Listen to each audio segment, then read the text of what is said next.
কি করেছো? Che cosa hai fatto? বা বলতে পারি cosa hai fatto? তুমি কি শিখেছো? Che cosa hai imparato? বা cosa hai imparato?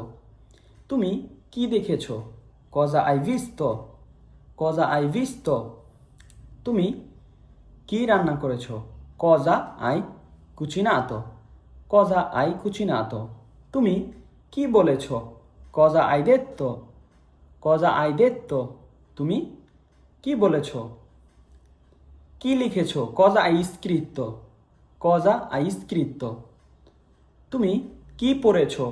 Cosa hai letto? Cosa hai letto? তুমি কি কিনেছো? Cosa hai comprato? Cosa hai comprato? তুমি কি কিনেছো? তুমি কি শুনেছো? Cosa hai sentito? Cosa hai sentito? তুমি কি দেখেছো? Cosa hai visto? Cosa hai visto? এরকম কে বা কে কজা মানে কি, ইংলিশে যেটাকে বলি হোয়াট, আপনি কে কজা একসাথেও বলতে পারেন বা কে বা কজ আলাদা আলাদা করেও বলতে পারেন, তাহলে অর্থ একই দাঁড়ায়। তাহলে আপনিও কে কজা দিয়ে একটা প্রশ্ন করে কমেন্টসে লিখে দেন। ভালো থাকবেন, এরকম গুরুত্বপূর্ণ গুরুত্বপূর্ণ ভিডিও পেতে আমাকে ফলো করবেন। Come sempre ci vediamo nel prossimo video, arrivederci.